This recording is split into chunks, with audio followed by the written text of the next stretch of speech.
Hey everybody, it's Jason Blaha here, and today I want to chat with you guys a little bit about one of the biggest problems that I do see on the nutrition side in the fitness world is the fact that we, as a demographic, meaning fitness related people, fitness enthusiasts, is that there's a strong tendency to just flat out reject science or to accept pseudoscience.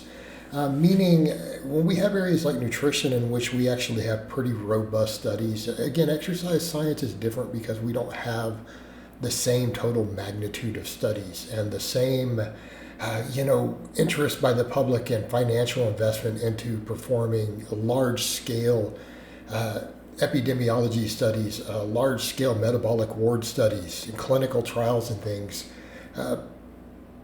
So again, I understand why we will be skeptical of exercise science to some extent, to a larger extent. And I'm saying we should always be skeptical of science, but it feels like, in the fitness world, they will flat out reject science. They will look at a set of 100 human studies, right?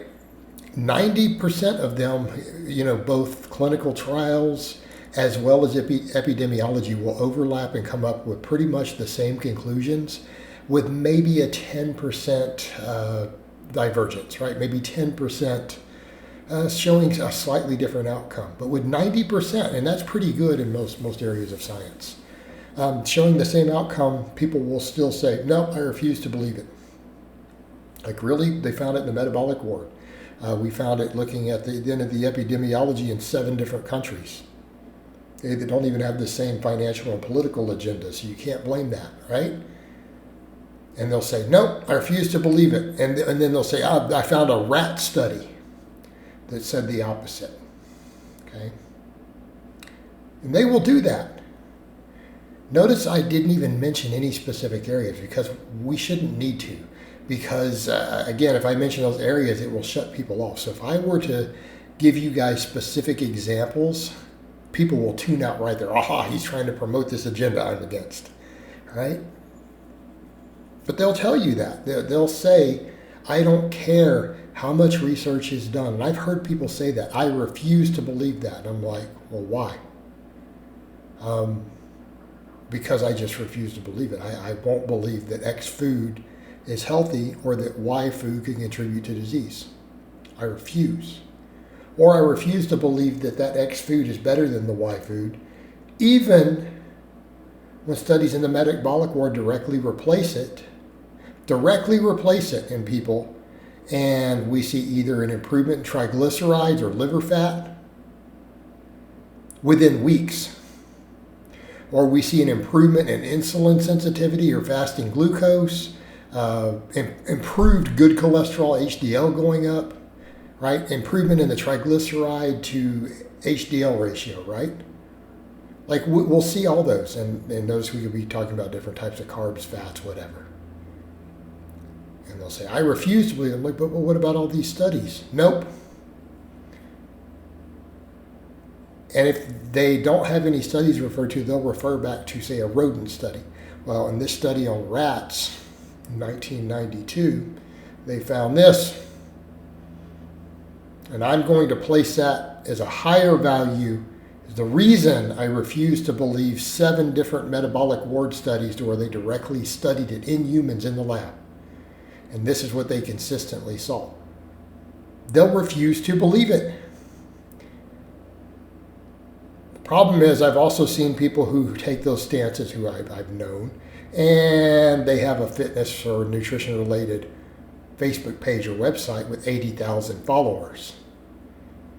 Okay. Whoa.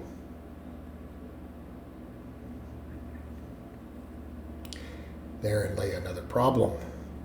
They have a big following and they are taking that level of rationale.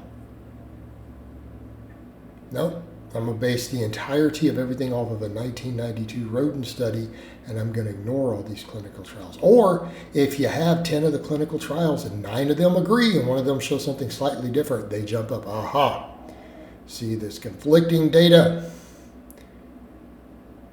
Even if it turned out the one that disagreed had a much smaller sample size, right? Let's say it only had 12 test subjects. and would say done for half the duration of some of the others. Nope, because that fits their bias. And this is something we have to be careful of. Like, a lot of my current stuff actually goes against my original biases, because I've looked at the data and I look at it and say, look, the data's pretty dang good. And it feels like if I'm disagreeing with this data, I feel like I'm just part of a silly conspiracy theory group at this point.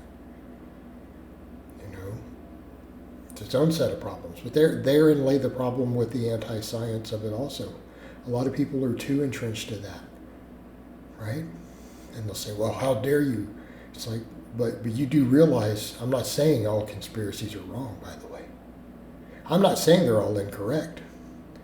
But you have to realize most of them are, right? You do have to realize most of them are just made up. Even if some are true,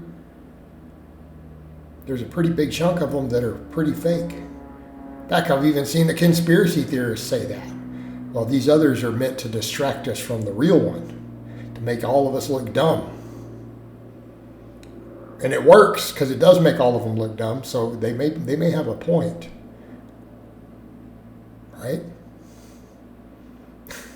But that's the problem then we run into. But it is that same mindset. That same mindset then gets applied to nutrition.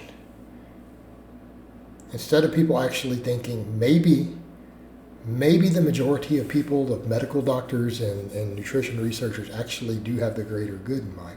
I'm not saying all of them do. Obviously, not every human being has your best interest at heart who's in any position of education or authority, obviously, right? Common sense. But by and large, the people who choose to go into those fields, the majority, actually have good intentions. And I've got a real problem with then saying, well, all these people who went into this profession with good intentions, all of them sold out. And now directly causing harm. And no, I'm sorry, that doesn't jive with me. Okay, doesn't jive with me.